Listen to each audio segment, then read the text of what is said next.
Okay, so let's just dive right in. If you're in grad school, you know the feeling all too well.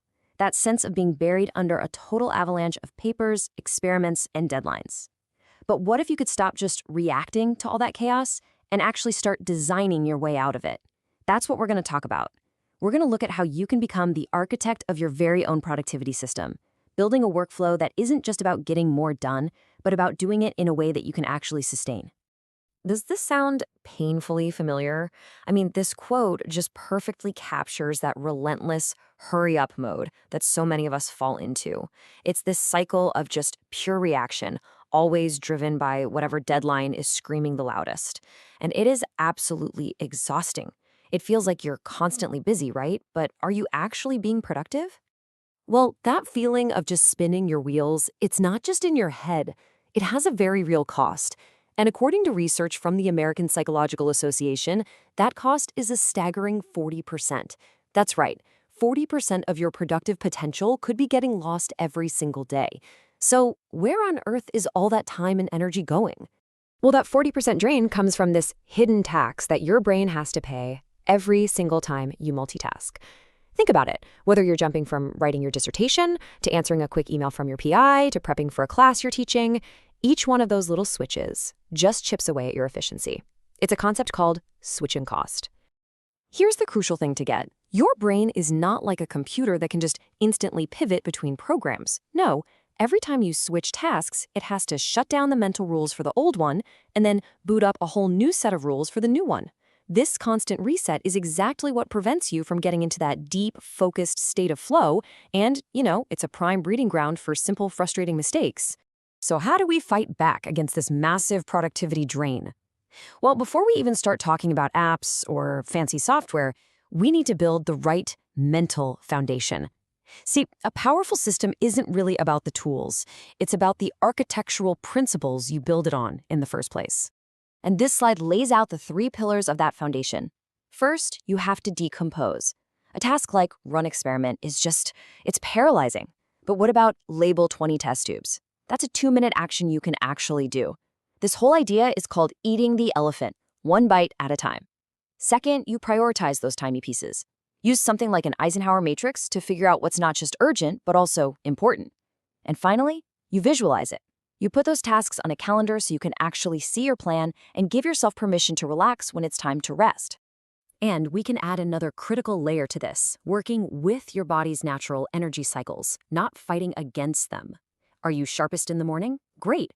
That's when you do the heavy cognitive lifting, the writing, the coding, analyzing that complex field data. Feeling a little foggy after lunch?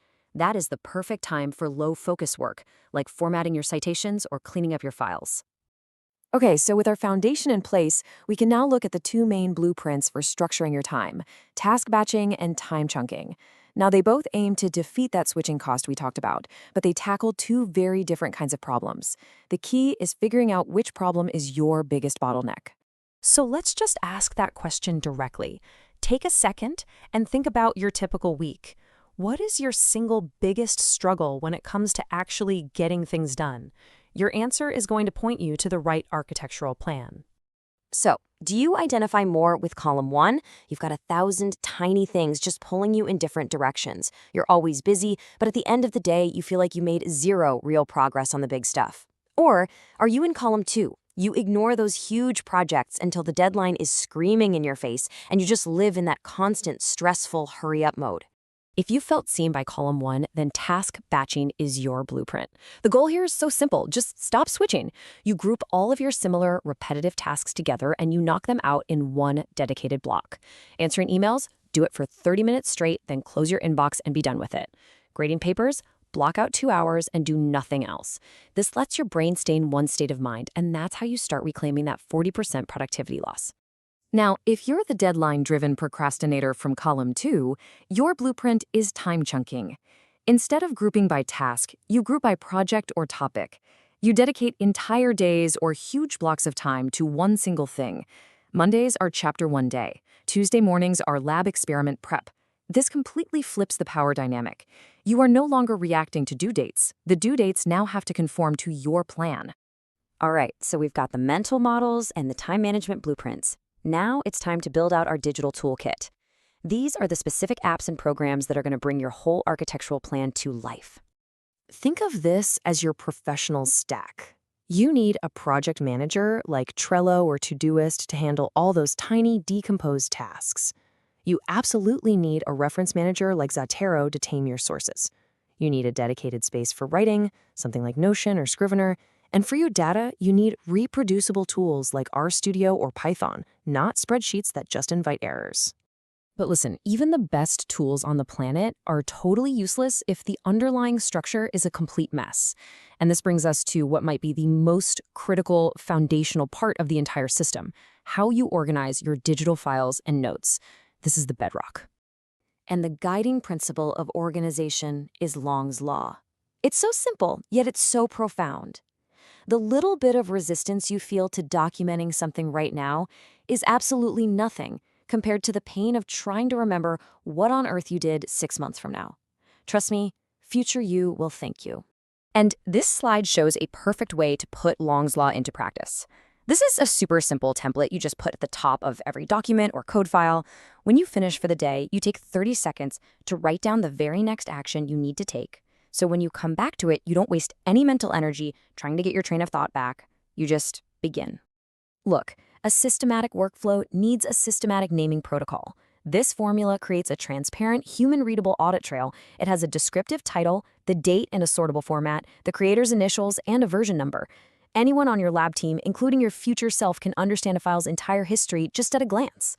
And this brings us to the golden rule of file naming. Please burn this into your memory. Never, ever, ever name a file final. It only leads to madness. You know what I'm talking about. Final_v2, final_, I swear, final for real this time.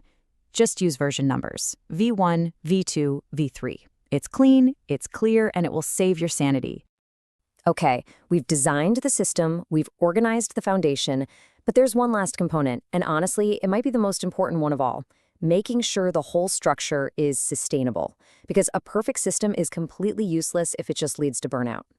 This slide gives us some really powerful, concrete rules for building in that sustainability. First, think about a 40-hour cap. Knowing you have a finish line helps you stay incredibly focused during your work hours. Second, create rules for disconnection, like no work email after 6 p.m. on a Saturday. Your brain needs to fully recharge. And finally, be clever. Use things like academic conferences as a way to see the world. Present your poster, then take a few days to actually explore. So, there you have it. We've laid out the principles, the blueprints, and the tools. You are the architect. You have everything you need to stop reacting to the chaos of grad school and start intentionally designing a workflow that serves you, your research, and, most importantly, your well-being. The only question